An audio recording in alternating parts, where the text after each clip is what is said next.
Je m'appelle Françoise Moreau. À 67 ans, je ne pensais pas me retrouver seule dans les rues d'une ville inconnue, abandonnée par mon propre fils. Cette histoire que je m'apprête à vous raconter, je l'ai gardée enfouie pendant longtemps, mais aujourd'hui, je trouve le courage de la partager avec vous.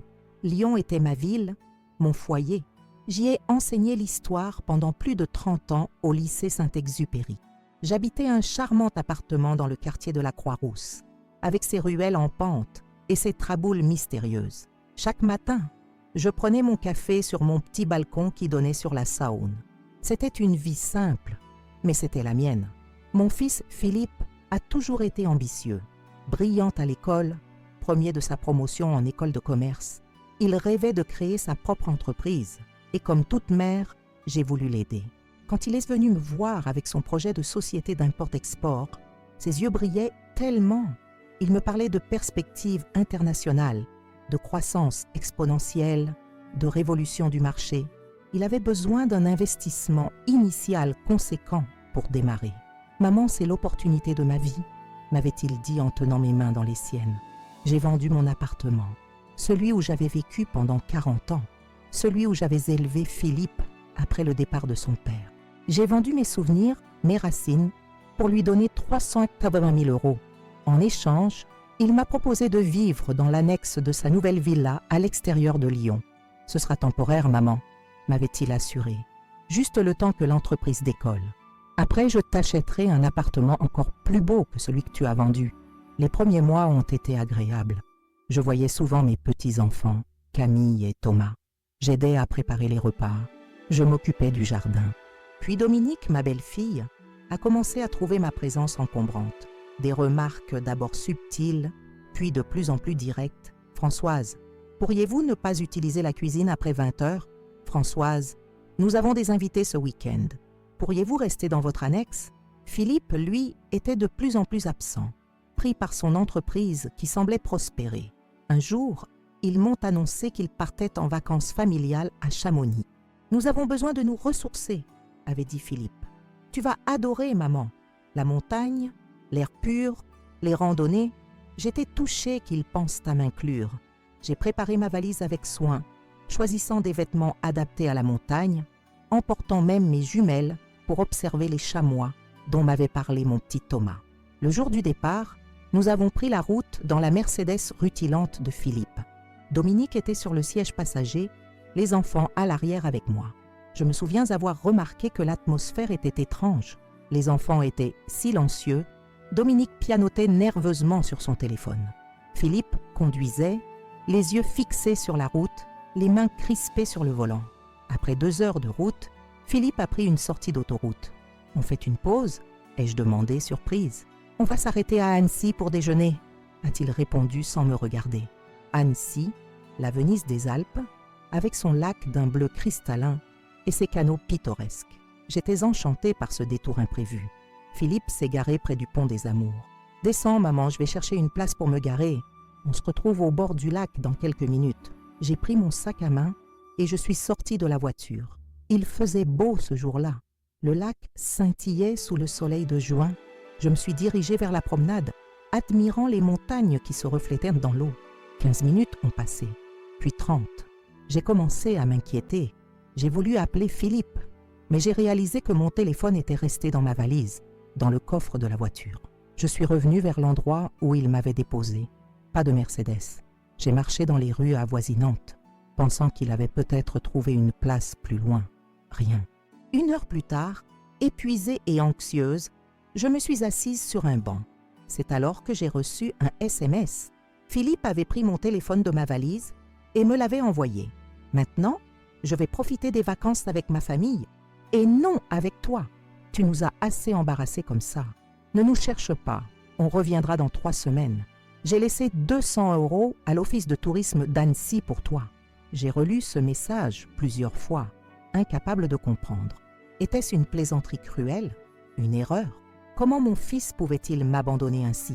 Les larmes ont commencé à couler sur mes joues, mais j'étais trop choquée pour vraiment pleurer. Je suis restée assise sur ce banc pendant des heures, regardant les familles heureuses passer devant moi, les couples main dans la main, les enfants courant après les canards. Le soleil commençait à se coucher quand j'ai finalement trouvé la force de me lever.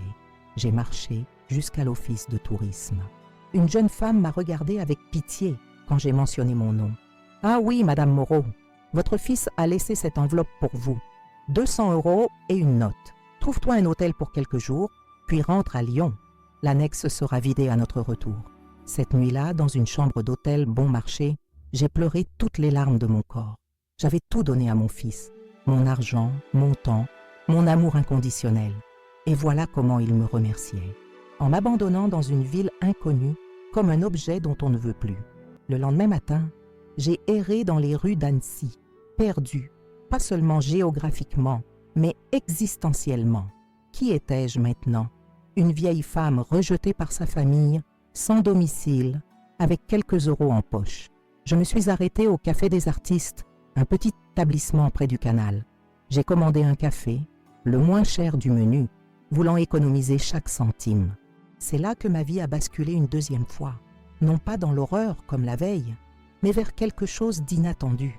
Un homme s'est assis à ma table, grand, élégant, avec des cheveux gris et des yeux perçants. « Vous semblez perdue, madame ?» m'a-t-il dit avec un accent que je n'arrivais pas à placer. « Puis-je vous offrir un autre café ?» Cet homme, c'était Marcel Dubois. Je ne savais pas encore qu'il allait devenir mon allié le plus précieux, que grâce à lui, j'allais découvrir des forces en moi dont j'ignorais l'existence. Je ne savais pas encore que mon passé, celui que j'avais soigneusement caché à mon fils, allait refaire surface de la manière la plus spectaculaire. Marcel a posé sa carte sur la table. « Appelez-moi quand vous serez prête à parler. » J'ai regardé la carte. Aucun titre, juste un nom et un numéro. J'ai hésité. Pouvais-je faire confiance à cet étranger? Dans ma situation, avais-je vraiment le choix?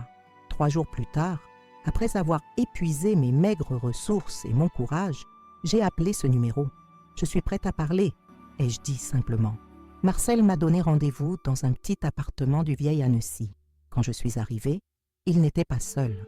Une femme d'une 40aine d'années était avec lui, se présentant comme Juliette Beaumont, assistante sociale spécialisée dans les cas d'abandon d'aînés. « Françoise, » m'a dit Marcel en me servant un thé, « votre situation est inacceptable, mais pas inhabituelle malheureusement. Ce que votre fils a fait est non seulement cruel, mais illégal. Nous pouvons vous aider, mais j'ai besoin de connaître votre histoire complète. » Et c'est ainsi que j'ai commencé à raconter ma vie à ces deux inconnus, ignorant encore que ce moment marquait le début de ma métamorphose. Ce que je ne savais pas, c'est que Marcel avait reconnu en moi quelque chose que je croyais avoir enterré il y a bien longtemps. D'où venez-vous, vous qui regardez cette vidéo? Avez-vous déjà été trahi par quelqu'un en qui vous aviez une confiance absolue? Savez-vous ce que c'est que de se retrouver seul, sans ressources, dans un endroit inconnu? Si vous êtes curieux de connaître la suite de mon histoire, abonnez-vous à Souvenirs de grand-mère, car ce qui s'est passé ensuite dépasse l'imagination. Comment une femme de 67 ans, abandonnée et trahie, a pu reprendre le contrôle de sa vie et faire pleurer ceux qui l'avaient rejetée?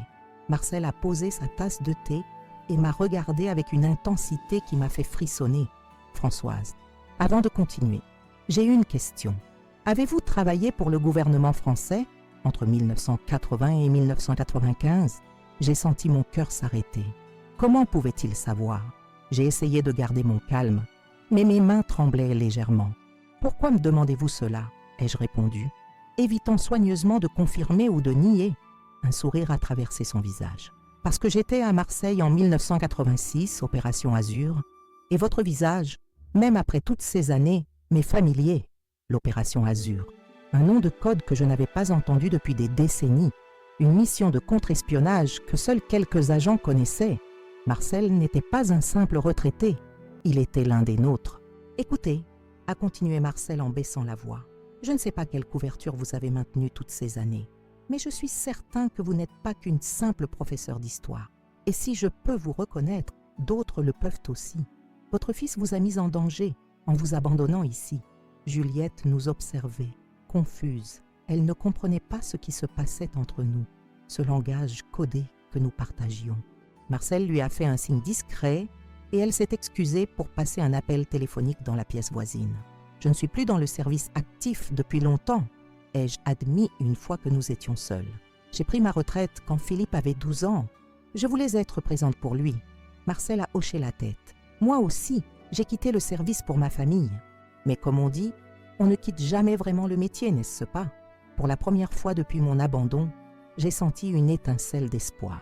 Marcel n'était pas seulement un allié potentiel. Il comprenait mon passé, cette partie de moi que j'avais cachée à ma famille pendant si longtemps. Nous avons passé l'heure suivante à échanger des souvenirs cryptés, confirmant mutuellement nos identités, sans jamais mentionner explicitement nos missions. Juliette est revenue et Marcel lui a simplement dit « Françoise est une vieille amie, nous allons nous occuper d'elle ». Les jours suivants ont été un tourbillon d'activités. Marcel avait activé un réseau d'anciens agents et de sympathisants. En moins d'une semaine, j'avais un petit appartement à Annecy, des papiers d'identité temporaire et un compte bancaire alimenté par un fonds d'urgence dont j'ignorais l'existence jusqu'alors. Apparemment, les services secrets veillaient toujours sur leurs anciens agents. Un soir, alors que nous dînions dans mon nouvel appartement, Marcel m'a posé la question que j'attendais. « Qu'allez-vous faire maintenant, Françoise? Voulez-vous simplement retrouver une vie stable? Où ai-je demandé, bien que je connaisse déjà la réponse. Ou voulez-vous faire comprendre à votre fils et à sa famille ce que signifie vraiment vous trahir? » J'ai regardé par la fenêtre, contemplant le lac d'Annecy qui scintillait sous la lune. J'avais passé des années à jouer le rôle de la mère dévouée, puis de la grand-mère bienveillante. J'avais enterré l'agent Françoise Moreau si profondément que j'avais presque oublié son existence. Presque, je veux qu'il comprenne. Ai-je finalement répondu. Pas seulement pour me venger, mais pour qu'il réalise qu'on ne traite pas un être humain comme ils m'ont traité. Marcel a souri. Dans ce cas, nous avons du travail. Notre plan a commencé à prendre forme. Nous avons d'abord cherché à comprendre exactement ce que Philippe et Dominique avaient tant fait de l'argent que je leur avais donné. Marcel a contacté Christophe Leroux, un journaliste d'investigation qui travaillait occasionnellement avec les services de renseignement. En échange de l'exclusivité sur l'histoire, si nous décidions de la rendre publique, il a accepté de fouiller dans les affaires de mon fils. Ce que nous avons découvert m'a brisé le cœur une seconde fois. L'entreprise de Philippe existait bien, mais elle servait principalement de façade à des activités beaucoup moins reluisantes. Il avait détourné une grande partie de mon argent pour financer un style de vie luxueux, la villa, des voitures de sport, des vacances extravagantes. Pire encore, il avait contracté des prêts importants en utilisant mon nom, profitant d'une procuration que je lui avais signée pour gérer mes affaires quand je pensais qu'il veillait sur mes intérêts. « Il vous a ruiné financièrement », a conclu Christophe en me montrant les documents. « Et légalement, il a pris soin de se protéger. Ces signatures sont les vôtres. Même si vous n'étiez pas consciente de ce que vous signiez, j'ai ressenti une colère froide, calculatrice, que je n'avais pas éprouvée depuis mes années d'agent. Comment Dominique est-elle impliquée? Christophe a fait défiler des photos sur sa tablette. Dominique avec un homme que je ne connaissais pas, dans des restaurants chics, entrant dans des hôtels. Elle a une liaison depuis au moins 2 ans. Et d'après nos sources, elle prévoit de demander le divorce dès qu'elle aura sécurisé suffisamment d'actifs. Et mes petits-enfants, Camille et Thomas, ils sont au pensionnat la plupart du temps. D'après leurs publications sur les réseaux sociaux, ils ne semblent pas très proches de leurs parents. Cette information m'a donné une idée. Pouvez-vous me mettre en contact avec eux discrètement? Marcel a froncé les sourcils. C'est risqué, Françoise. S'ils alertent leurs parents, ils ne le feront pas, ai-je affirmé avec une certitude que je ne ressentais pas complètement. Je connais comme mes petits-enfants. Ils ont toujours été plus proches de moi que de Philippe et Dominique. C'est ainsi que 2 semaines après mon abandon, j'ai rencontré Camille et Thomas dans un café discret de Genève, suffisamment loin d'Annecy pour éviter les rencontres fortuites, mais assez proches pour qu'ils puissent faire l'aller-retour dans la journée depuis leur pensionnat en Suisse. Quand ils sont entrés dans le café, j'ai retenu mon souffle. Camille, 16 ans, avait l'air d'une jeune femme maintenant, avec ses longs cheveux bruns et ses yeux vifs qui rappelaient tant les miens. Thomas, 14 ans, avait grandi de plusieurs centimètres depuis la dernière fois que je l'avais vu, son visage perdant ses rondeurs d'enfance. Ils se sont précipités vers moi, m'enlaçant avec une intensité qui m'a surprise. « Grand-mère, nous étions si inquiets », a murmuré Camille. « Papa nous a dit que tu avais décidé de rester à Annecy pour trouver ta voie et que tu ne voulais pas qu'on te contacte. Nous n'y avons pas cru une seconde, a ajouté Thomas, avec une maturité surprenante. Tu ne partirais jamais sans nous dire au revoir. Les larmes aux yeux, je leur ai raconté la vérité. Leur visage est passé de l'incrédulité à l'horreur, puis à la colère. Comment ont-ils pu te faire ça? S'est exclamé Camille, indignée. Nous devons le dire à tout le monde, a déclaré Thomas. Les grands-parents de mes amis sont traités avec respect, pas abandonnés comme des... Non, ai-je interrompu doucement. Nous n'allons pas faire ça, du moins pas tout de suite. J'ai un autre plan, mais j'ai besoin de savoir si je peux compter sur vous. Ils m'ont regardé avec curiosité.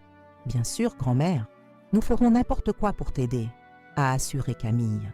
C'est à ce moment-là que j'ai pris une décision qui allait changer nos vies à tous. Il y a quelque chose que vous devez savoir sur moi, quelque chose que votre père lui-même ignore. Et ainsi, dans ce petit café Genevois, j'ai révélé à mes petits-enfants mon passé d'agent. Au début, ils ont cru à une blague, une histoire inventée pour les distraire de notre situation difficile. Mais quand Marcel nous a rejoints plus tard et a confirmé mon récit avec des anecdotes que seul un initié pouvait connaître, j'ai vu leurs yeux s'élargir de stupéfaction. « Notre grand-mère est une espionne !» a murmuré Thomas, abasourdi. « C'est comme dans les films. »« Était » ai-je corrigé. « Et ce n'est pas comme dans les films. C'était souvent ennuyeux, parfois dangereux et toujours secret. C'est pour ça que tu connais tant de langues, a réalisé Camille. Et que tu as tous ces amis étranges qui t'envoient des cartes postales de partout dans le monde. » J'ai hoché la tête. Ces amis sont d'anciens collègues et certains d'entre eux vont maintenant nous aider. Notre plan a commencé à prendre forme ce jour-là. Camille et Thomas retourneraient à leur pensionnat et agiraient normalement. Ils continueraient à recevoir les rares appels de leurs parents sans rien révéler. Pendant ce temps, Marcel, Christophe et moi travaillerions sur ce que nous avions commencé à appeler l'opération Retour de flamme. Les jours se sont transformés en semaines. Chaque matin, je me réveillais avec un nouvel objectif, une nouvelle tâche à accomplir. J'envoyais à Philippe une carte postale chaque semaine, comme Marcel me l'avait suggéré. Laissez-le croire que vous êtes simplement une vieille femme blessée qui essaie de communiquer. Cela le rassurera dans sa supériorité. Les cartes contenaient des messages apparemment innocents, des descriptions d'Annecy, des réflexions sur le temps qui passe. Mais chacune contenait également une phrase codée, un message caché que seul un agent entraîné pourrait reconnaître comme une menace voilée. Je savais que Philippe ne le comprendrait pas, mais cela me procurait une satisfaction personnelle. Pendant ce temps, notre réseau s'élargissait. Marguerite Laurent, une ancienne collègue qui possédait maintenant une librairie à Lyon, nous a offert un espace discret pour nos réunions. Sa librairie, avec ses étagères croulant sous les livres et son arrière-boutique confortable, est devenue notre quartier général lorsque nous avons commencé à opérer à Lyon. Sylvie Blanchard, ma cousine éloignée que je n'avais pas vue depuis des années, s'est révélée être une alliée précieuse. Travaillant dans l'immobilier, elle avait accès à des informations sur la villa de Philippe et Dominique, ainsi que sur leurs autres propriétés cachées. Notre plan prenait de l'ampleur, devenant plus sophistiqué à mesure que nous découvrions l'étendue des mensonges et des manipulations de mon fils et de ma belle-fille. Ce n'était plus seulement une question de vengeance personnelle, c'était devenu une mission pour rétablir une forme de justice. 3 semaines après mon abandon, alors que la date du retour de Philippe et sa famille approchait, nous étions prêts. Une équipe discrète, composée d'anciens agents et de professionnels recrutés par Marcel, avait vidé la villa pendant leur absence. Chaque meuble, chaque objet personnel avait été soigneusement catalogué et entreposé dans un lieu sécurisé. La maison était vide, à l'exception d'une table dans le salon sur laquelle reposait une lettre et une clé USB. La lettre, écrite de ma main, révélait tout. Mon passé d'agent, la surveillance que nous avions maintenue sur eux pendant ces 3 semaines, les preuves de leur fraude financière et des infidélités de Dominique. La clé USB contenait tous les documents nécessaires pour étayer ces accusations. La veille de leur retour prévu, j'ai rencontré Camille et Thomas une dernière fois avant la confrontation. Ils avaient quitté leur pensionnat et m'avaient rejointe à Lyon, prêts à participer à la phase finale de notre plan. « Êtes-vous sûrs de vouloir faire cela ?» leur ai-je demandé, leur donnant une dernière chance de se retirer. « Ils restent vos parents. » Camille a pris ma main. « Grand-mère, ce qu'ils t'ont fait est impardonnable. Et ce n'est pas seulement pour toi que nous faisons ça, c'est aussi pour nous. Nous méritons mieux que des parents qui traitent leur propre mère comme un fardeau dont on peut se débarrasser. Thomas a acquiescé solennellement. En plus, c'est cool d'avoir une grand-mère qui était une espionne.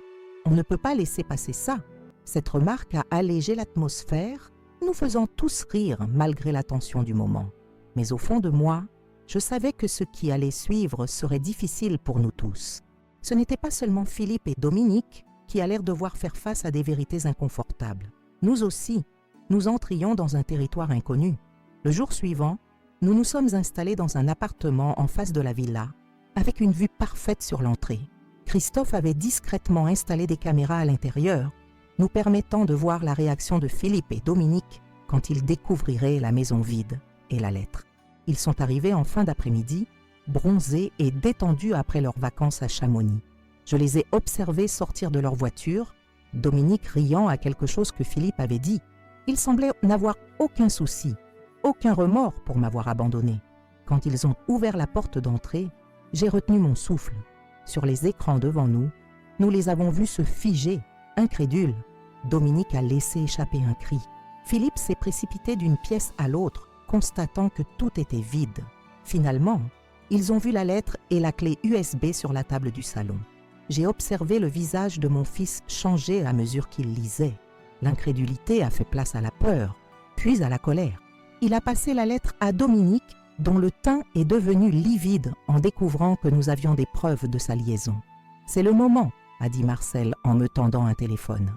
J'ai composé le numéro de Philippe. Sur l'écran, je l'ai vu sursauter quand son téléphone a sonné. Il a regardé l'écran, hésitant, puis a finalement décroché. « Maman ?» Sa voix était méconnaissable, un mélange de peur et de colère. « Bonjour Philippe », ai-je répondu calmement. « Je suppose que tu as trouvé ma lettre. Qu'est-ce que c'est que cette histoire? Une blague? Une tentative de me faire peur? Et où sont toutes nos affaires? Ce n'est pas une blague, Philippe. Chaque mot dans cette lettre est vrai. Et tes affaires, comme tu les appelles, sont en sécurité. Pour l'instant, tu ne peux pas faire ça. C'est de la folie. Du vol. Du vol? J'ai laissé échapper un petit rire sans humour. C'est intéressant que tu mentionnes le vol, mon fils. Devrions-nous parler des 390 000 € que tu as détournés ou des prêts que tu as contractés en mon nom? Un silence. Sur l'écran, j'ai vu Philippe s'effondrer sur la seule chaise restante dans la maison. « Regarde par la fenêtre, Philippe !» ai-je dit doucement. Il s'est levé lentement et s'est dirigé vers la baie vitrée qui donnait sur la rue. De notre position, nous pouvions le voir clairement, mais il ne pouvait pas nous voir. « Je ne suis pas seul, mon fils. Je ne l'ai jamais été. Et maintenant, j'ai une proposition à te faire. »« Je t'écoute », a répondu Philippe d'une voix que je ne lui connaissais pas, une voix dénuée de son arrogance habituelle. « Dans 10 minutes exactement, quelqu'un va sonner à ta porte. Tu vas l'accueillir et nous allons discuter face à face de ton avenir. » J'ai raccroché sans lui laisser le temps de répondre. Sur l'écran, nous avons vu Philippe se tourner vers Dominique, paniqué. Elle criait, gesticulait, jetait des regards frénétiques vers la clé USB que Philippe tenait toujours dans sa main. Ils l'ont finalement branchée sur leur ordinateur portable et ont commencé à parcourir les documents que nous y avions placés. Des relevés bancaires, des contrats signés, des photos de Dominique avec son amant, des enregistrements de conversations où il discutait de la manière de se débarrasser de moi. Marcel a posé une main sur mon épaule. Prête, j'ai pris une profonde inspiration, aussi prête qu'on peut l'être pour confronter son propre fils. Nous avons traversé la rue, Camille et Thomas juste derrière nous. Christophe et Juliette attendaient dans une voiture, prêts à intervenir si nécessaire. Marguerite et Sylvie étaient également positionnées stratégiquement, surveillant les alentours. J'ai sonné à la porte de ce qui avait été ma maison pendant ces dernières années. Philippe a ouvert, son visage défait par la confusion et la peur. Quand il a vu Camille et Thomas derrière moi, ses yeux se sont écarquillés d'horreur. « Bonjour Philippe », ai-je dit calmement. « Je pense qu'il est temps que nous parlions, en famille. » Il a reculé, nous laissant entrer dans la maison vide. Dominique était recroquevillé sur la chaise, son maquillage ruiné par les larmes, son téléphone portable serré dans sa main comme un talisman. « Qui sont ces gens ?» a demandé Philippe en désignant Marcel et les autres. « Des amis », ai-je répondu simplement. « Des amis très loyaux. contrairement à certaines personnes dans cette pièce. Nous nous sommes assis en cercle sur le sol du salon vide, comme une étrange séance de thérapie familiale. Le silence était assourdissant. Je vais commencer par une question simple, ai-je finalement dit. Pourquoi ? Philippe a dégluti, incapable de soutenir mon regard. Je ne sais pas ce que tu veux dire. Ne me prends pas pour une idiote, Philippe. Pourquoi m'avoir abandonné à Annecy ? Pourquoi avoir détourné mon argent ? Pourquoi avoir menti encore et encore ? Il a jeté un coup d'œil à Dominique, qui fixait obstinément le sol. C'était une erreur. Nous étions stressés, submergés. Ta présence constante, tes questions, tes habitudes. Mes habitudes, ai-je répété incrédule. Tu parles de ta propre mère, Philippe. La femme qui t'a élevé seule après le départ de ton père. La femme qui a travaillé jour et nuit pour payer tes études. La femme qui a vendu sa maison pour financer ton entreprise. Je sais, a-t-il murmuré. Mais tu ne comprends pas la pression sous laquelle nous sommes. L'entreprise, les enfants, les apparences à maintenir. Les apparences ? J'ai laissé échapper un rire amer. Parlons-en des apparences. L'apparence d'un couple heureux alors que ta femme te trompe depuis 2 ans. L'apparence d'un homme d'affaires prospère alors que ton entreprise est au bord de la faillite. L'apparence d'un bon père alors que tes enfants préfèrent rester en pensionnat plutôt que de rentrer à la maison. Chaque mot était comme un coup de poignard et je pouvais voir Philippe se recroqueviller à chaque accusation. Dominique avait levé la tête, ses yeux lançant des éclairs. « Comment osez-vous » a-t-elle sifflé. « Vous entrez chez nous, vous volez nos affaires, vous nous espionnez et vous avez l'audace de nous juger. » Marcel s'est légèrement avancé. « Madame Moreau, je vous conseille de rester calme. Votre situation est déjà suffisamment délicate. Qui êtes-vous pour me dire ce que je dois faire ?» a-t-elle répliqué. « Et qu'est-ce que vous voulez au juste ? De l'argent, c'est ça ? Combien ?» J'ai secoué la tête, déçue mais pas surprise par sa réaction. « Ce n'est pas une question d'argent, Dominique. C'est une question de respect, de dignité humaine, des concepts qui semblent vous échapper. » Je me suis tournée vers mes petits-enfants qui observaient la scène en silence. « Camille, Thomas, voulez-vous dire quelque chose à vos parents ?» Camille s'est redressée, son visage reflétant une maturité bien au-delà de ses 16 ans. « Papa, maman, ce que vous avez fait à grand-mère est inexcusable. Nous avons vu les documents, les photos, tout. Comment avez-vous pu ?» Thomas a ajouté, sa voix tremblant légèrement. « Vous nous avez toujours dit de traiter les autres avec respect. Vous nous avez punis quand nous mentions. Et maintenant, nous découvrons que tout ce que vous nous avez enseigné n'était qu'hypocrisie. » Philippe a tendu une main suppliante vers ses enfants. « C'est compliqué, les enfants. Vous ne pouvez pas comprendre. Nous comprenons parfaitement, » a coupé Camille. « Nous comprenons que vous avez choisi l'argent et les apparences plutôt que la famille, que vous avez abandonné grand-mère comme si elle était un fardeau, que vous avez menti, volé, trompé. » Le visage de Philippe s'est durci soudainement. « Tout ça, c'est ta faute, » a-t-il dit en me pointant du doigt. « Tu les as montés contre nous. Tu leur as raconté des histoires. Tu les as manipulés. »« Non, Philippe, » ai-je répondu calmement. « Je leur ai simplement montré la vérité. Des documents, des preuves, des faits. Ils sont assez grands pour tirer leurs propres conclusions. » Un silence pesant est tombé sur la pièce. Dehors, le soleil commençait à se coucher, projetant des ombres allongées sur les murs nus. « Qu'est-ce que tu veux alors ?» a finalement demandé Philippe, vaincu. « Tu veux nous ruiner, détruire notre famille, te venger ?»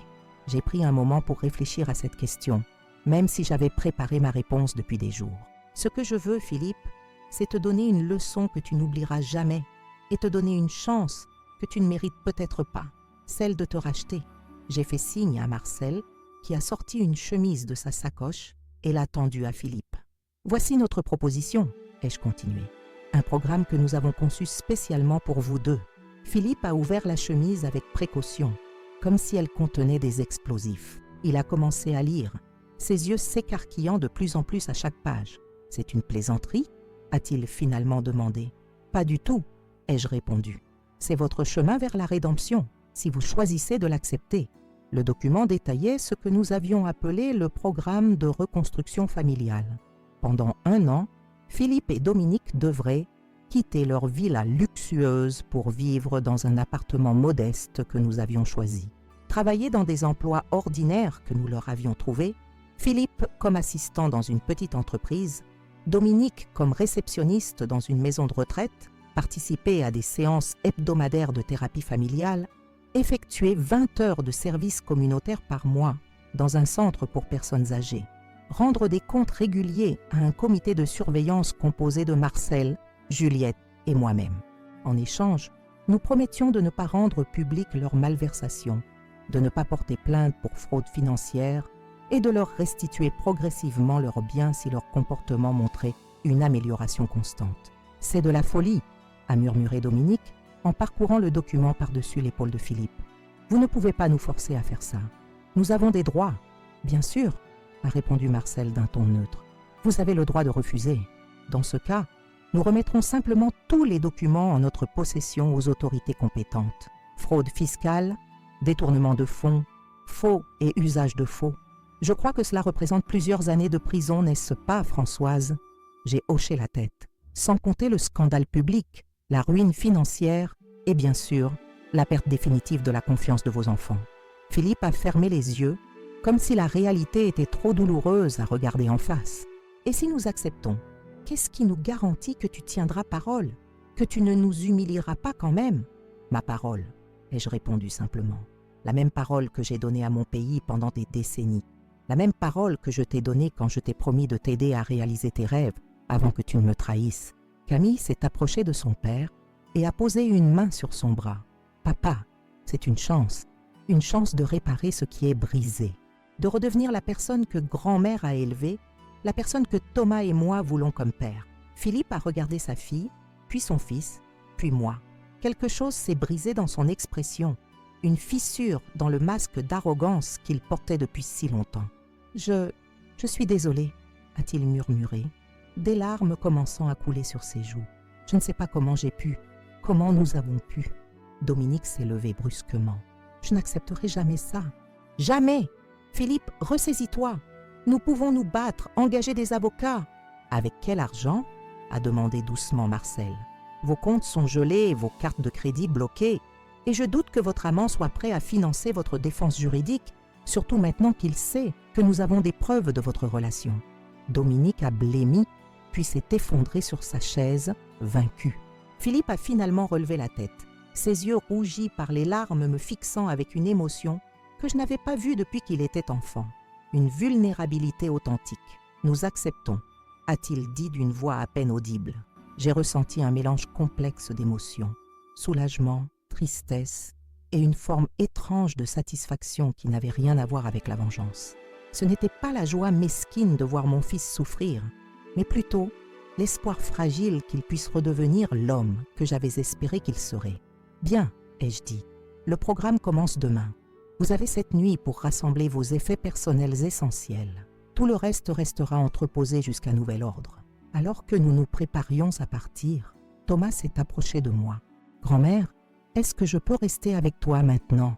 Je ne veux plus retourner au pensionnat. » Son regard plein d'espoir m'a fendu le cœur. Pendant toutes ces années de service secret, j'avais appris à compartimenter mes émotions, à faire des choix difficiles au nom d'un bien plus grand. Mais rien ne m'avait préparé à ce moment, à la responsabilité de reconstruire une famille brisée. « Nous en discuterons ?» ai-je répondu en serrant sa main. Pour l'instant, il y a beaucoup de choses à mettre en place. Nous avons quitté la villa, laissant Philippe et Dominique face aux conséquences de leurs actes. Dans la voiture, Camille a posé la question que tout le monde se posait. Et maintenant, Marcel a échangé un regard avec moi. Maintenant, nous veillons à ce qu'il respecte l'accord. Et nous commençons à reconstruire ce qui peut l'être. Cette nuit-là, dans le petit appartement qu'on m'avait trouvé à Lyon, je me suis assise sur le balcon, contemplant les lumières de la ville. Je pensais à l'étrange chemin que ma vie avait pris, d'agent secret à professeur, de mère à grand-mère, puis à femme abandonnée, et maintenant, quoi exactement? Gardienne d'une famille en reconstruction. Une chose était certaine, la Françoise, qui avait été abandonnée à Annecy, n'existait plus. Cette femme effacée, accommodante, qui avait accepté de vivre dans une annexe pour ne pas déranger, qui avait signé des documents sans les lire pour faire plaisir à son fils. Elle était partie pour toujours. À sa place se tenait une femme qui avait retrouvé sa force, son autonomie et peut-être plus important encore, sa dignité.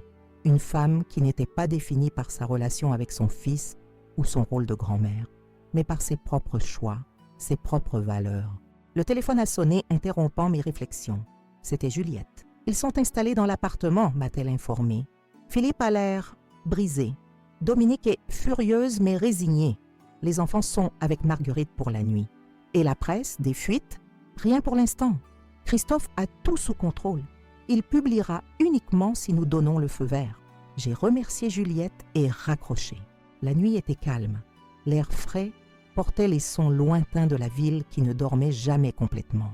Une nouvelle phase de ma vie commençait, une phase que je n'avais jamais anticipée.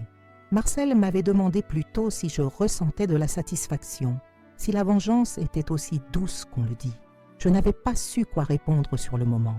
Maintenant, seul face à la nuit, je comprenais que ce n'était pas de la vengeance que je cherchais. C'était la justice, la vérité, et peut-être, quelque part dans ce processus douloureux, une forme de guérison pour nous tous. Le chemin serait long. Philippe et Dominique avaient 1 an de programme devant eux, 1 an pour prouver qu'ils pouvaient changer, qu'ils méritaient une seconde chance. Mes petits-enfants avaient besoin de stabilité, de soutien pour traverser cette crise familiale. Et moi, j'avais besoin de redéfinir mon identité, de trouver un nouvel équilibre entre mon passé secret et mon présent révélé. Mais pour la première fois depuis longtemps, je me sentais en paix avec mes choix. J'avais fait ce qui était nécessaire, non pas par cruauté ou par désir de punir, mais pour briser un cycle toxique et offrir une possibilité de rédemption. Le téléphone a sonné à nouveau. Cette fois, c'était un numéro que je ne reconnaissais pas. J'ai hésité, puis j'ai décroché. « Maman ?» La voix de Philippe était méconnaissable, brisée par l'émotion. Je voulais juste te dire, je suis vraiment désolée. Pour tout. J'ai fermé les yeux, laissant ces mots pénétrer mon cœur. Était-ce sincère? Était-ce le début d'un véritable changement ou simplement la réaction d'un homme acculé? Seul le temps le dirait. « Bonne nuit, Philippe », ai-je répondu doucement. « Nous parlerons demain. » J'ai raccroché et j'ai continué à regarder les étoiles, pensant aux chemins imprévisibles de la vie, aux choix qui nous définissent et à l'étrange pouvoir de la vérité révélée. Le premier mois du programme a été le plus difficile.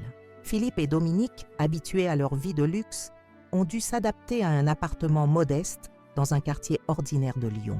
3 pièces au 4e étage sans ascenseur, des meubles fonctionnels mais sans charme. Une vue sur une cour intérieure plutôt que sur le Mont Blanc. Un monde à des années-lumière de leur villa avec piscine. Je me rendais chez eux 1 fois par semaine pour évaluer leur progrès. Ces visites étaient tendues, chargées d'émotions contradictoires. Philippe oscillait entre une contrition apparente et des accès de ressentiment. Dominique, elle, ne faisait pas semblant. Son hostilité était palpable, son regard chargé de haine quand elle me voyait entrer. « Comment se passe ton travail ?» ai-je demandé à Philippe lors d'une de ses visites. Il a haussé les épaules, l'air défait. « C'est humiliant. Je suis surqualifié pour ce poste. Mes collègues me traitent comme un débutant. »« C'est exactement le but, » ai-je répondu calmement. « Comprendre ce que c'est que de recommencer à zéro, sans privilèges, sans raccourcis. Mais j'ai bâti mon entreprise moi-même, » a-t-il protesté. « J'ai travaillé dur pour y arriver. » J'ai levé un sourcil.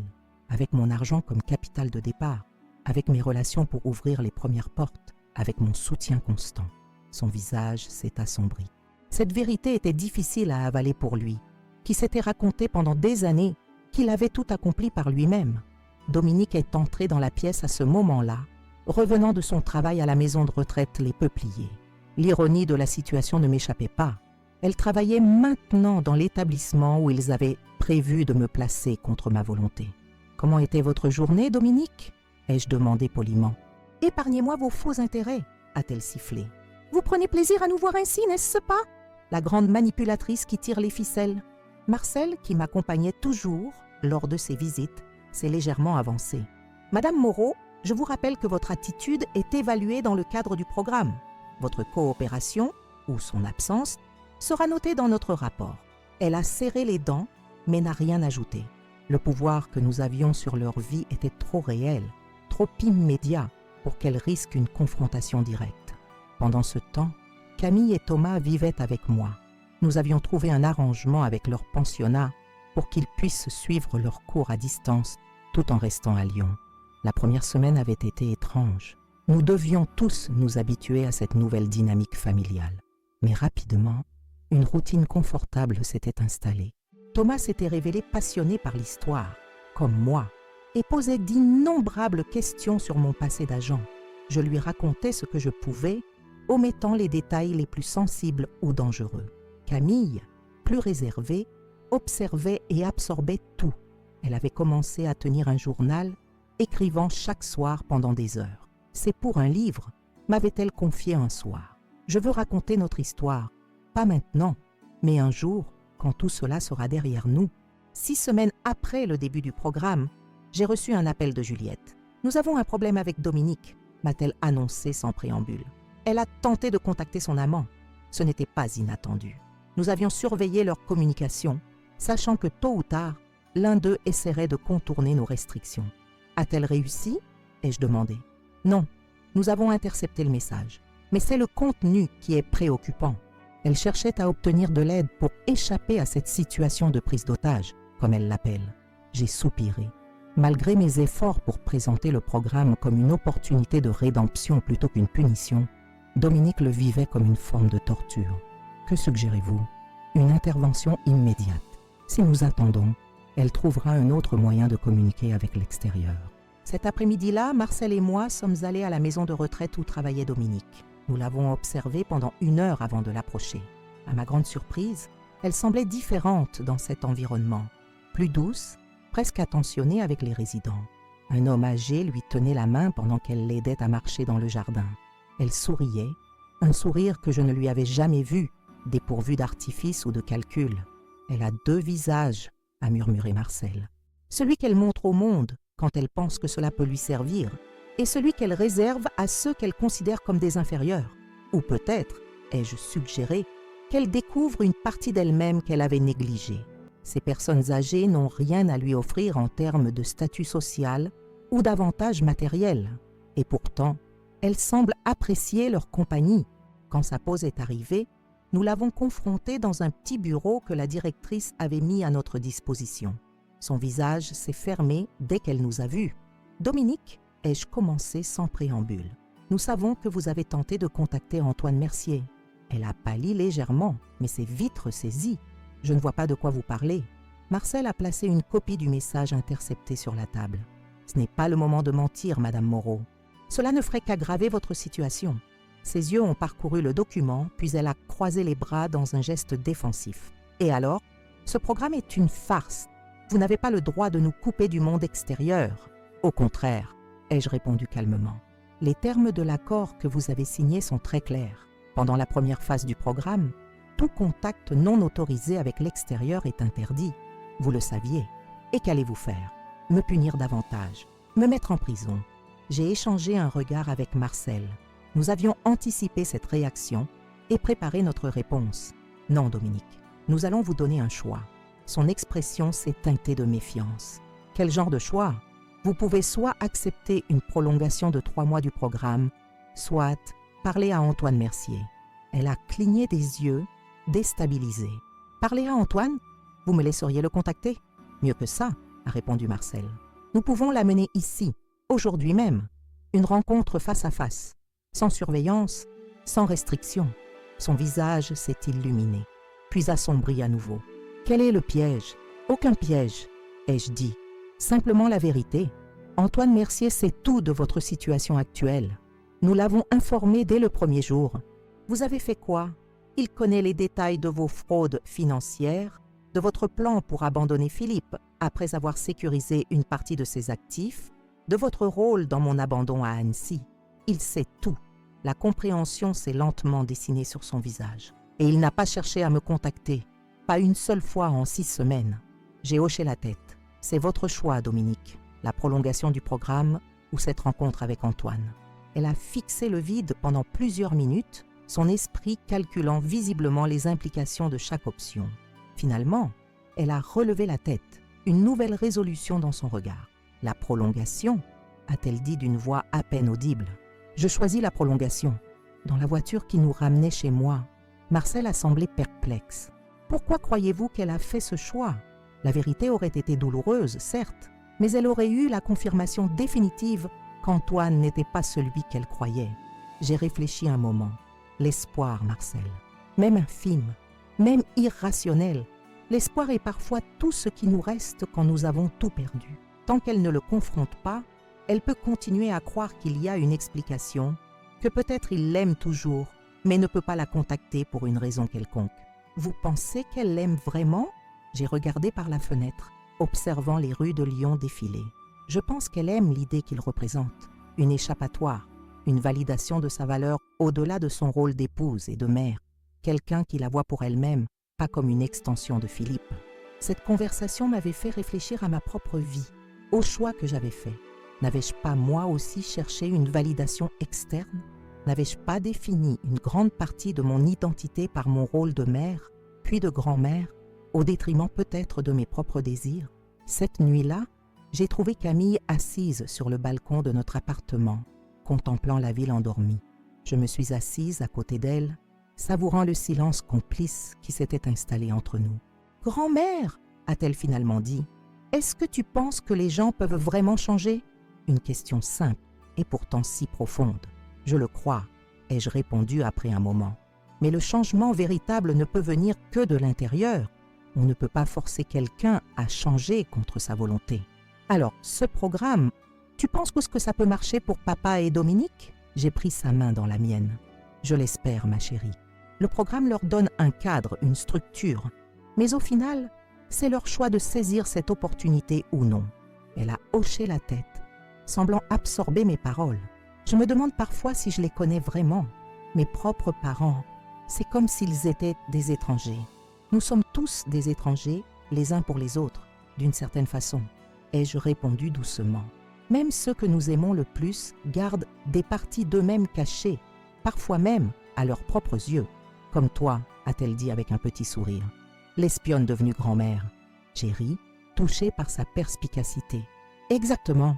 Nous sommes tous plus complexes que ce que nous laissons paraître. Le deuxième mois du programme a apporté des changements subtils, mais significatifs. Philippe, initialement réticent et amer, avait commencé à montrer des signes d'adaptation à sa nouvelle vie. Son supérieur à la petite entreprise, où il travaillait comme assistant, avait remarqué son intelligence et sa capacité d'apprentissage rapide. On lui avait confié des responsabilités croissantes et pour la première fois depuis longtemps, il semblait tirer une satisfaction authentique de son travail. Dominique restait plus distante, mais l'incident avec Antoine avait marqué un tournant. Elle s'investissait de plus en plus dans son travail à la maison de retraite, développant des relations significatives avec les résidents. La directrice m'avait confié qu'elle montrait un talent naturel pour ce type de soins, une empathie que peu de gens soupçonnaient chez elle. Les séances de thérapie familiale, initialement tendues et improductives, commençaient à porter leurs fruits. Le thérapeute, un homme patient et perspicace que Marcel avait choisi avec soin, avait réussi à créer un espace où chacun pouvait exprimer ses blessures sans crainte de jugement. Lors d'une séance particulièrement intense, Philippe avait finalement confronté ses sentiments d'infériorité et de jalousie envers moi. « J'ai toujours senti que je ne serais jamais à la hauteur », avait-il admis, les larmes aux yeux. « Tu étais tellement compétente, respectée. Même sans connaître ton passé d'agent, je sentais qu'il y avait en toi une force que je ne possédais pas. Cette révélation m'avait bouleversée. Pendant toutes ces années, j'avais cru protéger mon fils en lui cachant ma véritable identité. Je n'avais jamais envisagé que mon secret puisse créer une distance entre nous, un sentiment d'inadéquation chez lui. « Je suis désolée », lui avais-je dit, sincèrement. « Je pensais te protéger. Je n'ai jamais voulu te faire sentir inférieure. » Ce moment de vulnérabilité partagée avait marqué un tournant dans notre relation.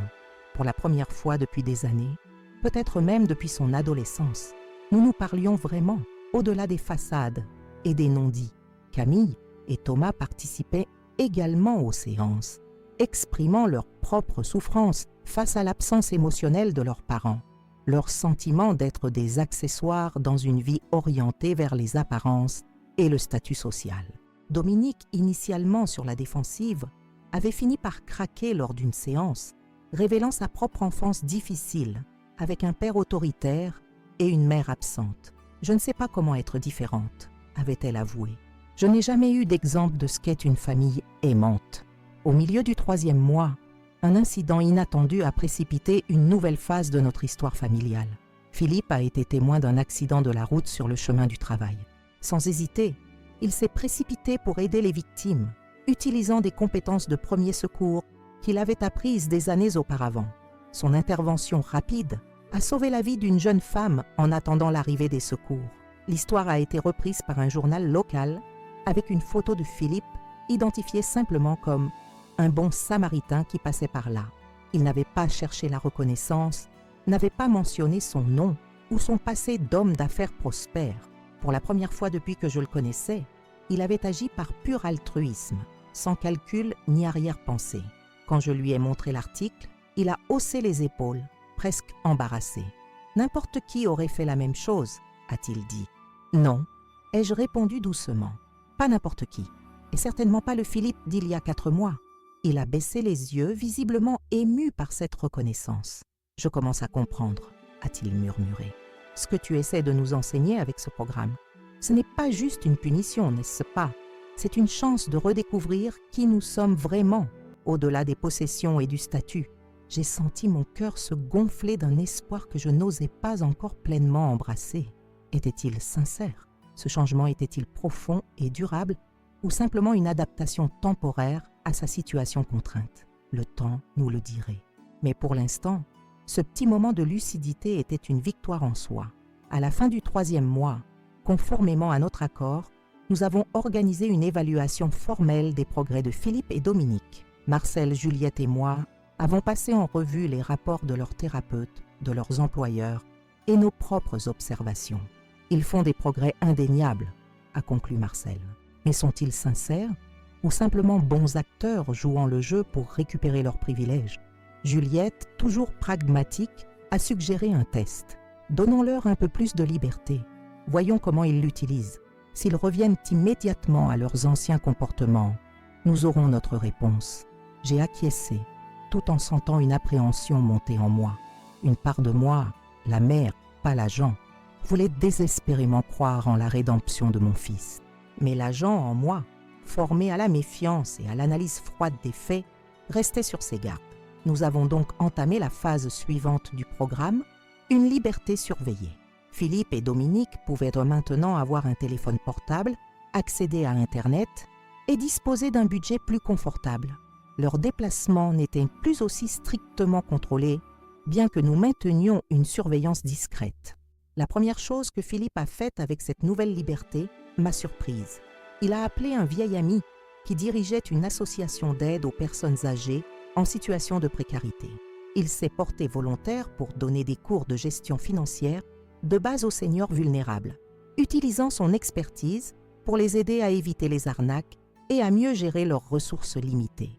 Dominique, quant à elle, a demandé à suivre une formation d'aide-soignante, souhaitant améliorer ses compétences à la maison de retraite où elle travaillait maintenant, avec un enthousiasme que personne n'aurait pu prédire. Ils me surprennent, ai-je confié à Marcel lors d'un de nos points hebdomadaires. Je m'attendais à ce qu'ils profitent de cette liberté pour reprendre contact avec leur ancien cercle social, pour tenter de reconstruire leurs anciennes vies. Marcel a souri, ses yeux reflétant une sagesse accumulée au fil des années. Parfois, Françoise, la prison la plus difficile à quitter est celle que nous nous sommes construites nous-mêmes. Votre fils et sa femme découvrent peut-être qu'ils préfèrent leur nouvelle vie à l'ancienne. Je voulais le croire, mais l'agent en moi, cette partie de moi qui avait survécu grâce à sa méfiance et sa vigilance, me chuchotait de rester sur mes gardes. Le chemin vers la rédemption est rarement linéaire et les rechutes font partie du processus. Ce soir-là, en rentrant chez moi où Camille et Thomas m'attendaient, j'ai réfléchi à tout le chemin parcouru depuis ce jour fatidique à Annecy.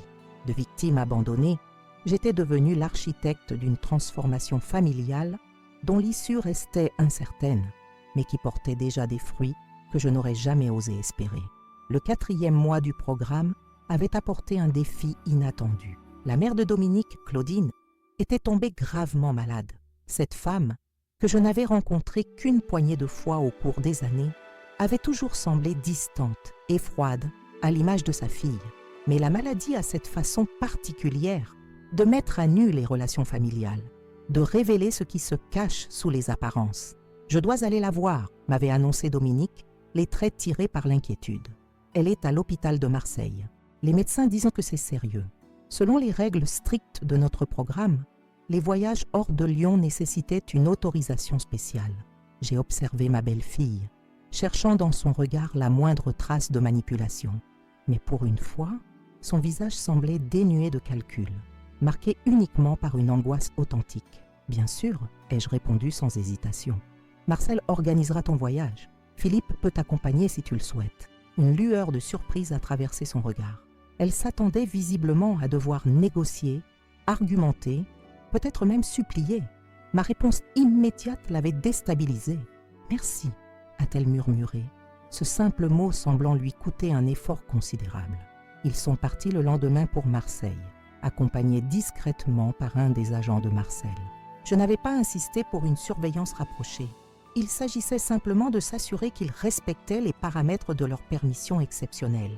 Pendant leur absence, j'ai passé plus de temps avec Camille et Thomas, qui s'épanouissaient remarquablement malgré les circonstances extraordinaires. Thomas avait rejoint un club d'échecs local et s'y révélait talentueux. Camille poursuivait l'écriture de son journal avec une discipline impressionnante, y ajoutant parfois des dessins qui témoignaient d'une sensibilité artistique que je ne lui connaissais pas. « Grand-mère » m'a demandé Thomas un soir, alors que nous préparions le dîner ensemble. « Est-ce que tu penses que papa et Dominique vont revenir ?» La question m'a prise au dépourvu. « Que veux-tu dire ?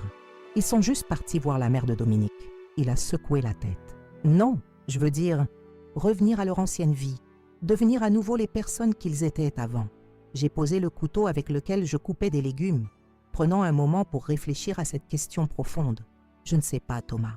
Les gens peuvent changer, mais rarement de façon radicale. Je crois qu'ils ne redeviendront jamais exactement ceux qu'ils étaient, mais ils ne seront peut-être pas non plus complètement différents. J'espère qu'ils ne redeviendront pas comme avant, » a-t-il dit doucement. « Je préfère comment ils sont maintenant. » Ces paroles m'ont touché profondément. Malgré tout ce qui s'était passé, malgré la manière dont Philippe et Dominique m'avaient y traité, je souhaitais aussi qu'ils puissent devenir de meilleures versions d'eux-mêmes, pas seulement pour moi, mais pour Camille et Thomas, qui méritaient des parents capables d'amour authentique et de présence véritable. 3 jours plus tard, nous avons reçu un appel de l'agent qui les surveillait à Marseille. Philippe et Dominique avaient quitté l'hôpital, mais ne s'étaient pas rendus à l'hôtel où ils devaient les loger. Pendant plusieurs heures, ils avaient échappé à notre surveillance. « Où sont-ils maintenant ?» ai-je demandé, sentant l'inquiétude monter en moi. « Nous les avons retrouvés », a répondu l'agent. Ils étaient dans une banque du centre-ville. Ils ont ensuite pris un taxi pour retourner à l'hôpital. Une banque. Mon esprit d'agent s'est immédiatement mis en alerte. Avait-il un compte secret à Marseille? Récupérait-il de l'argent caché pour préparer une fuite? Toutes les craintes que j'avais tenté de repousser revenaient en force. Surveillez-les de près, ai-je ordonné. S'ils tentent de quitter Marseille sans nous en informer, intervenez immédiatement. J'ai passé une nuit agitée, mon esprit oscillant entre confiance et méfiance. Le matin, Philippe a appelé pour annoncer que l'état de Claudine s'était stabilisé et qu'ils rentreraient à Lyon dans l'après-midi. Ils sont revenus comme prévu, l'air épuisé mais soulagé. Je les ai accueillis dans leur appartement, une tasse de thé à la main et 1000 questions en tête. « Comment va ta mère ?» ai-je demandé à Dominique après les salutations d'usage. « Mieux » a-t-elle répondu. « Les médecins pensent qu'elle pourra sortir dans 1 semaine. Elle ira en convalescence chez ma sœur à Aix. » J'ai hoché la tête, cherchant le bon moment pour aborder le sujet de leur visite à la banque. Mais avant que je puisse formuler ma question, Philippe a sorti une enveloppe de sa veste et l'a posée sur la table. « Nous devons te parler, maman, » a-t-il dit d'un ton sérieux. À propos de notre visite à Marseille, mon cœur s'est serré.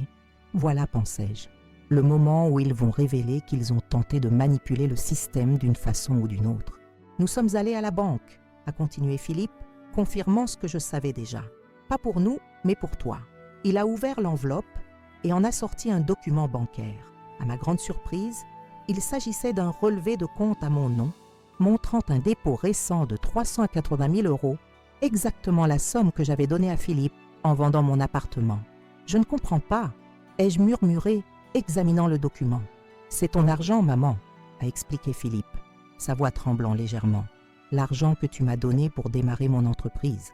J'ai toujours eu l'intention de te le rendre, mais les années ont passé.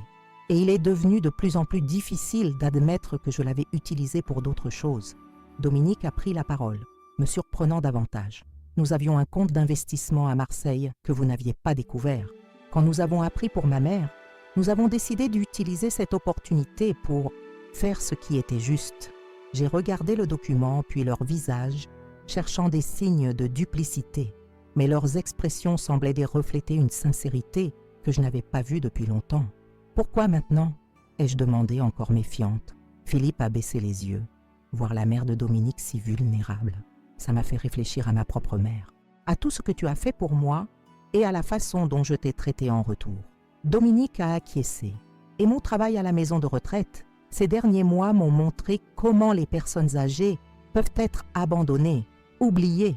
Ce que nous t'avons fait à Annecy, sa voix s'est brisée. C'était monstrueux. Je n'arrête pas d'imaginer si quelqu'un faisait ça à ma mère. J'ai senti les larmes me monter aux yeux, mais je les ai retenues.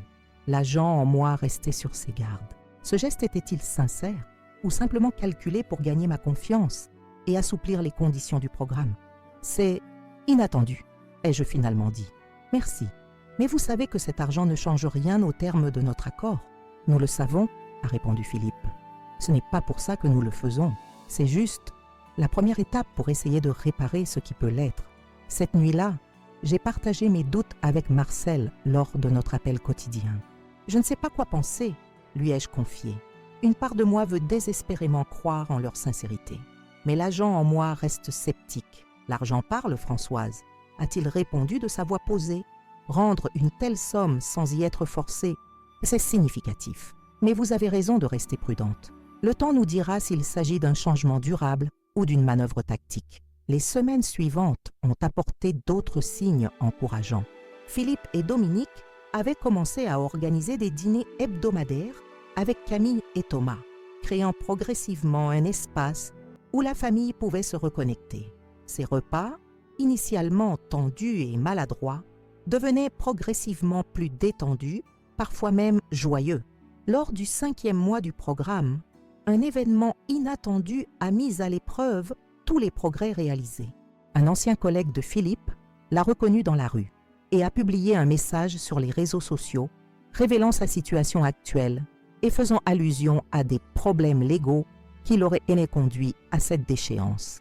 En quelques heures, l'histoire avait fait le tour de leur ancien cercle social.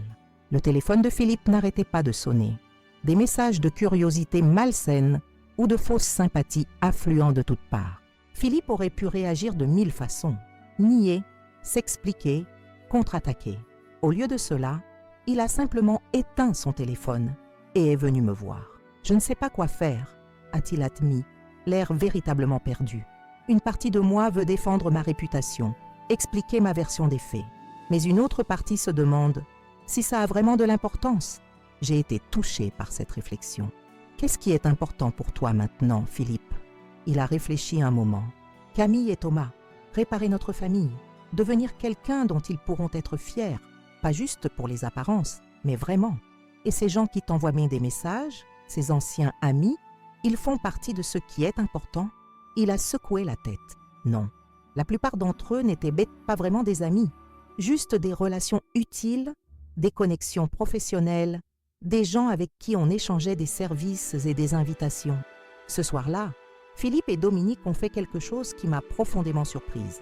Ils ont organisé une petite fête dans leur appartement modeste, invitant uniquement les personnes qui comptaient vraiment pour eux maintenant. Camille, Thomas, moi, Marcel, Juliette et quelques collègues de leurs nouveaux emplois avec qui ils avaient développé des relations authentiques. Au milieu du repas, Philippe s'est levé, un verre à la main. « Je voudrais porter un toast », a-t-il annoncé. « À ma mère, Françoise. » Tous les regards se sont tournés vers moi. J'ai senti une chaleur monter à mes joues. « Il y a 6 mois, » a continué Philippe, « j'ai commis l'acte le plus honteux de ma vie en abandonnant ma mère à Annecy. Je pensais me débarrasser d'un fardeau. Je ne réalisais pas que je me débarrassais de la personne qui m'avait toujours soutenu, qui avait sacrifié tant de choses pour moi. » Sa voix s'est brisée, mais il a continué. Ce que je ne savais pas, c'est que cet acte terrible allait devenir la plus grande bénédiction de ma vie, parce qu'il m'a forcé à faire face à la personne que j'étais devenue, quelqu'un que je n'aimais pas, quelqu'un dont je n'étais pas fière. Des larmes coulaient librement sur son visage maintenant, mais il ne semblait pas s'en soucier. « Maman, tu aurais pu me détruire, tu en avais le pouvoir et sans doute le droit. Mais au lieu de cela, tu m'as offert quelque chose que je ne méritais pas, une chance de rédemption. Je ne pourrai jamais assez te remercier pour ce cadeau. » J'ai senti mes propres larmes couler. À cet instant, je n'étais plus la Jean-Françoise Moreau, calculatrice et méfiante. J'étais simplement une mère, voyant son fils retrouver son humanité, son âme. La fin officielle du programme approchait. Selon notre accord initial, Philippe et Dominique auraient bientôt récupéré une partie de leurs biens et de leur liberté. Mais quelque chose d'étonnant s'était produit. Ils semblaient moins pressés de revenir à leur ancienne vie. « Nous avons parlé », m'a annoncé Philippe lors d'une de nos rencontres hebdomadaires. Dominique et moi, nous pensons continuer à vivre simplement, même après la fin du programme. Cette expérience nous a appris que nous n'avons pas besoin de tant de choses pour être heureux. Dominique a acquiescé. J'ai demandé à être embauchée définitivement à la maison de retraite. Ils m'ont proposé un poste de coordinatrice des activités sociales. C'est moins prestigieux que mon ancienne vie, mais j'ai l'impression de faire quelque chose qui compte vraiment. Philippe a pris sa main dans la sienne, un geste de tendresse que je ne leur avais pas vu partager depuis des années. Et j'ai décidé de créer une petite fondation avec une partie de nos économies restantes pour aider les personnes âgées abandonnées par leur famille. Si tu voulais bien nous conseiller, maman. J'étais stupéfaite. Était-ce vraiment possible? Une transformation si profonde en si peu de temps? Marcel, toujours prudent, m'avait mise en garde. Ne soyez pas naïve, Françoise. Les gens peuvent jouer un rôle très longtemps s'ils y trouvent un intérêt. Mais mon instinct, celui qui m'avait maintenu en vie pendant mes années d'agent, me disait autre chose. Il y avait une authenticité dans leurs gestes, leurs regards, leur voix, que même le meilleur acteur aurait du mal à maintenir jour après jour, semaine après semaine. Le jour marquant officiellement la fin du programme, nous nous sommes tous réunis dans le bureau de Marcel. Camille et Thomas étaient de présents, ainsi que Juliette et les autres membres de notre équipe improvisée. Sur la table reposait un dossier contenant tous les documents relatifs à notre accord. Les preuves des malversations de Philippe, les photos compromettantes de Dominique, les rapports détaillés de leur année sous surveillance. Selon les termes de notre accord, a commencé Marcel de sa voix officielle. Vous avez satisfait à toutes les exigences du programme de reconstruction familiale. En conséquence, vous êtes libre de reprendre une vie normale, sans surveillance ni restriction. Il a poussé le dossier vers Philippe et Dominique. Ces documents vous appartiennent maintenant. Vous pouvez en faire ce que vous voulez. Philippe a regardé le dossier, puis moi, puis ses enfants. Sans un mot, il a pris le dossier et l'a déchiré en 2, puis en 4, continuant jusqu'à ce qu'il ne reste qu'un tas de confettis sur la table. « Nous n'en avons plus besoin », a-t-il dit simplement. « Ce n'est pas la peur des conséquences qui nous guidera désormais. » Dominique a acquiescé, ses yeux brillants d'une émotion que je n'avais jamais vue chez elle auparavant. Nous avons appris notre leçon, la plus dure, mais aussi la plus précieuse des leçons. Thomas s'est approché de son père, hésitant. « Ça veut dire que vous allez retourner dans la grande maison maintenant et que je dois retourner au pensionnat. » Philippe s'est agenouillé pour être au niveau de son fils. « Non, Thomas, ça veut dire que nous allons construire une nouvelle vie, ensemble, une vie basée sur ce qui compte vraiment. » Camille s'est tournée vers moi, ses yeux pleins de questions non formulées. J'ai serré sa main dans la mienne, aussi incertaine qu'elle de ce que l'avenir nous réservait. Ce soir-là, nous avons dîné tous ensemble dans mon appartement. La conversation était animée, parfois encore maladroite, mais sincère. Après le repas, alors que Camille et Thomas aidaient à débarrasser la table, Philippe m'a prise à part sur le balcon. « Je sais que tu as encore des doutes, » m'a-t-il dit doucement, « et je les comprends. J'ai brisé ta confiance de la pire des manières. J'ai regardé cet homme, mon fils, à la fois si familier et si changé. La confiance se regagne jour après jour, Philippe. Nous avons fait un bon début. » Il a hoché la tête, contemplant les lumières de Lyon qui s'étendaient devant nous. « Tu sais, quand je t'ai abandonné à Annecy, je croyais me libérer d'un fardeau. Je ne réalisais pas que j'abandonnais aussi une partie de mon humanité. » Il s'est tourné vers moi, son visage reflétant une vulnérabilité que je n'avais pas vue depuis qu'il était enfant. Merci de m'avoir aidé à la retrouver. J'ai posé ma main sur la sienne, sentant les larmes me monter aux yeux. C'est tout ce qu'une mère peut espérer pour son enfant, Philippe, qu'il trouve son chemin vers la personne qu'il est vraiment destiné à être. Nous sommes restés ainsi un moment, dans un silence paisible, contemplant le ciel étoilé. Une page de notre histoire familiale se tournait, mais le livre était loin d'être terminé. Il y aurait d'autres défis, d'autres moments difficiles, d'autres occasions de choisir entre la rancœur et le pardon. Mais ce soir-là, sous les étoiles de Lyon, j'ai choisi d'avoir foi en la capacité de transformation de l'être humain. Moi qui avais passé ma vie à traquer les mensonges et les trahisons, j'ai choisi de croire en la sincérité du changement que je voyais devant moi. Parfois, être abandonné dans une rue inconnue peut être le début d'un voyage que l'on n'aurait jamais imaginé. Et parfois, les larmes que l'on fait verser aux autres peuvent devenir le début de notre propre guérison. Voilà comment mon histoire s'est terminée, mais en réalité, c'est aussi un nouveau commencement. Qui aurait pu imaginer qu'en m'abandonnant dans les rues d'Annecy, mon fils déclencherait une série d'événements qui transformeraient complètement notre famille? Ce qui devait être une façon cruelle de se débarrasser d'une mère devenue encombrante est devenu le catalyseur d'une profonde métamorphose pour chacun d'entre nous. Je m'appelle Françoise Moreau et je vous ai raconté comment, à 67 ans, j'ai vécu la plus grande trahison et la plus surprenante renaissance.